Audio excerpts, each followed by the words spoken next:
बिहार में अभी बाढ़ है और नीतीश कुमार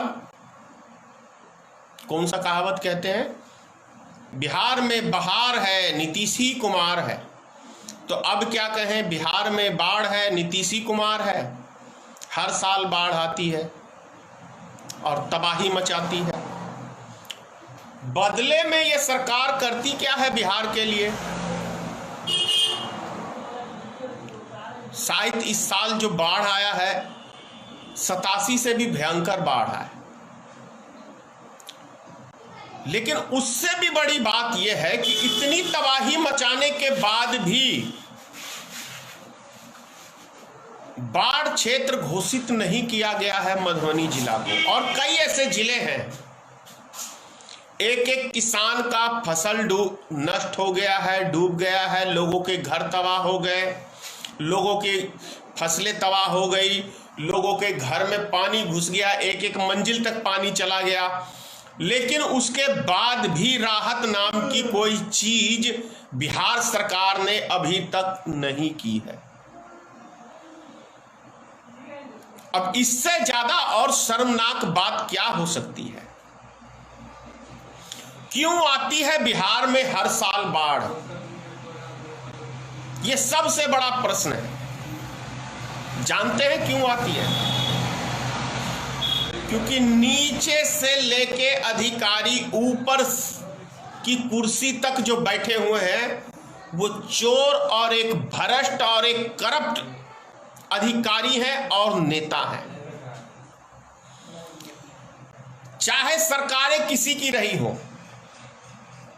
कांग्रेस की हो, राष्ट्रीय जनता दल की भी रह चुकी है, ताकि उसमें पानी उतना इकट्ठा हुआ ही ना। और जब बारिश का सीजन आ जाता है, नदियां उफान पे हो जाती हैं, तब अचानक से फाटक खोल दिया जाता है, गांव के गांव तबाह हो जाते हैं। क्यों तबाह हो जाते हैं? कौन है इसका जिम्मेदार? बिहार सरकार और केंद्र सरकार। दूसरी एक सबसे बड़ी पॉइंट वाली बात क्या है, आप ये समझिए, रोड किनारे सरकार की भी कहीं कहीं अच्छी काम है, लेकिन उस जनता भी इस बाढ़ का जिम्मेदार है। जनता भी कहीं ना कहीं जिम्मेदार है। कैसे है जिम्मेदार, आप समझिए इस बात को। रोड किनारे की जमीनें जो हैं, कीमती जमीन होती है, बहुत कीमती हो जाती है। जब ही रोड किसी भी गांव के बीच से निकलता है तो जमीन की वैल्यू बढ़ जाती है।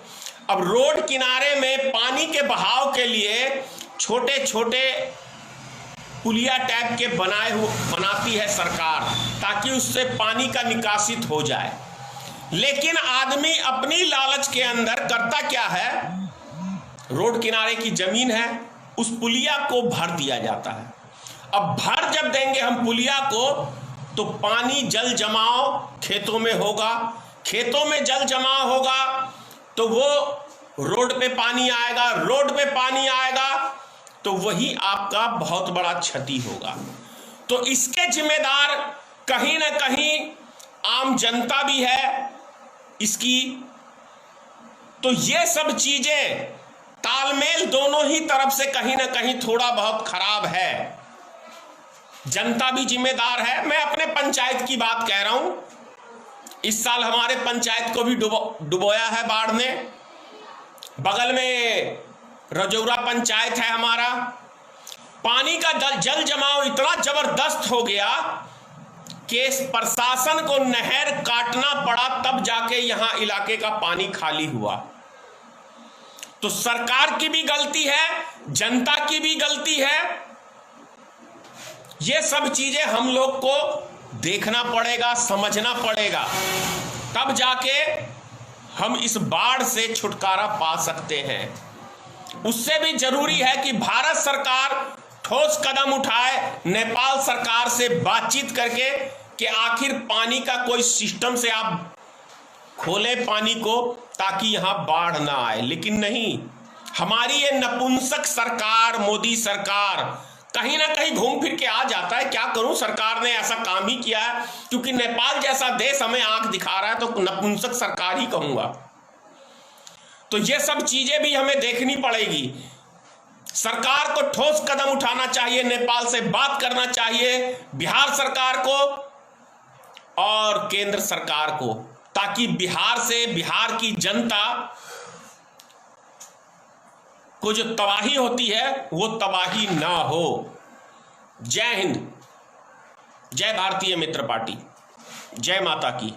तो नेशनल दस्तक को सब्सक्राइब करने के लिए रेड कलर के सब्सक्राइब बटन को दबाएं, फिर बेल आइकन की घंटी दबाएं। नेशनल दस्तक को बचाने के लिए बहुत जरूरी है कि हर खबर को शेयर करें, लाइक करें, कमेंट